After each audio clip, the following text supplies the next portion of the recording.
original Square-Enix project developed by veterans of Final Fantasy and the Saga series. The Last Remnant is a combat-focused, distinctly Japanese RPG that has a lot to live up to. We've seen a number of Final Fantasies, but is this semi-experimental role-player destined to be the last?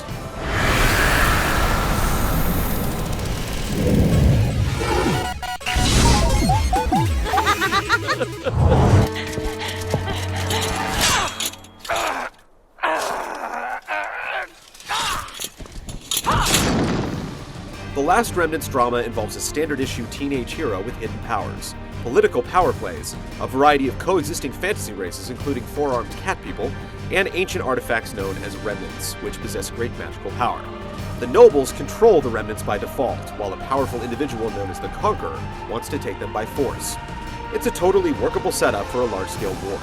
Rush allies with a likable noble with a fancy name and learns that his sister also has a mysterious power. The early story isn't very fluid, but things do become interesting over time, and a few characters manage to distinguish themselves over the course of the game. The story isn't the most original, but the world is certainly unique, and the game's other elements do a good job supporting the story and world.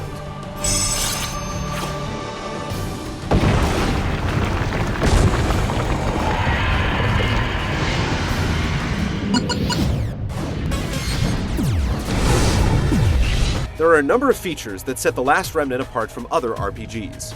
You command a small army rather than a group of individuals, and characters don't gain levels, instead having their health replenished after each battle. Rather than giving commands to individual units, you'll give orders to unions, groups of up to 5 characters that can take different formations for different effects on the battlefield. You determine what characters to place in your unions, grabbing leaders from guilds and recruiting generic soldiers to fill in the gaps. Formations are a further way to influence the outcome of battles, and it's a rewarding way to tweak the effectiveness of your unions in different situations. Depending on their overall performance, individuals may learn new skills during battle, or see their stats rise during the victory screen. The Last Remnant's combat is denser than similar games. With more characters involved, there are more chances to enjoy critical hits, dodges, and counterattacks. It makes for intense and compelling battles, but while quick camera cuts keep the pace from slacking, you'll still have to trade a little bit of extra time to appreciate the result. Areas have a large open field similar to the MMO-influenced Final Fantasy XII, while also giving you local and world maps that let you travel quickly to relevant locations. Simple tasks called guild quests don't have to be formally accepted, you simply claim your reward when you've met the requirements.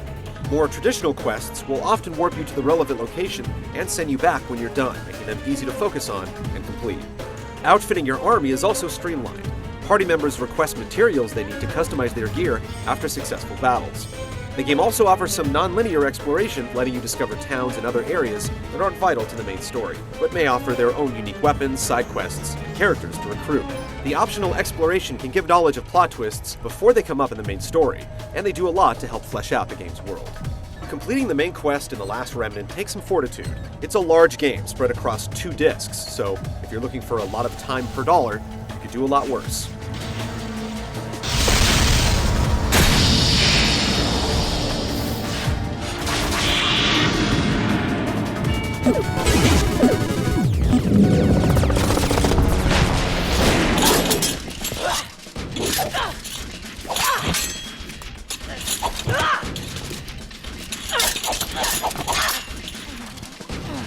If turn-based combat is your thing, Remnant's interesting battle system has a lot to offer. With a war going on and incredibly hostile wildlife, combat makes up the majority of the gameplay experience. You're able to avoid enemies by running past them or group multiple enemies together using the right trigger for a greater challenge and greater rewards. The sheer volume of combat is substantial, and while it's not unusual for a JRPG, it's delivered in larger chunks than players might be used to. General orders include normal physical attacks, magic attacks, and support options.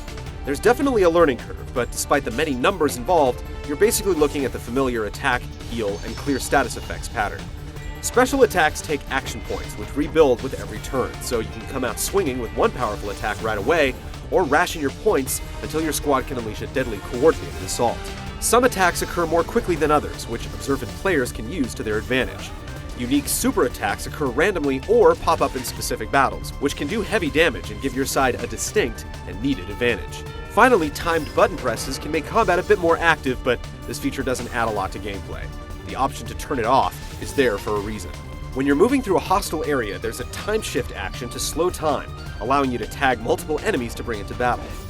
Outside Phrase, you're also able to harvest components for item customization using the mascot-like creature Mr. Diggs.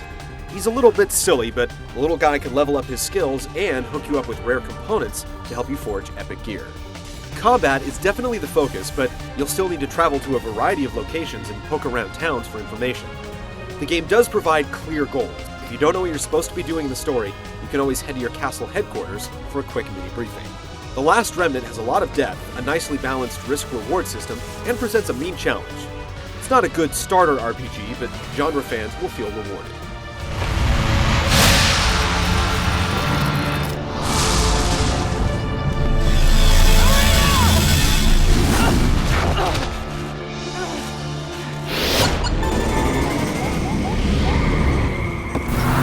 The Last Remnant is a beautiful game with a curse. Gorgeous environments, detailed characters, battle animations that make you feel every impact of every hit, and elaborate enemy designs all suffer from inconsistent engine performance and glitchy textures. Things get choppy regularly. At least the stutters don't adversely affect the turn-based gameplay. Textures pop in and out constantly, and after a load, it can take a couple of seconds before the details emerge. It's distracting, there's no doubt about it. Voice performances range in quality, but are fitting and competent for the most part. The main character, unfortunately, isn't among the best, but we've definitely heard worse. It's useless. They don't get what we're saying. Music composition is excellent and varied, with several variations on the battle theme and appropriate background music for different locations.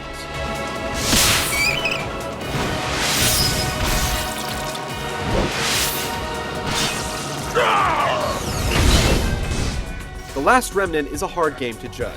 A person's enjoyment of it will be directly related to how much they can tolerate persistent graphical issues. If you can get past it, there's a lot to enjoy in the smart design decisions and its unique battle system.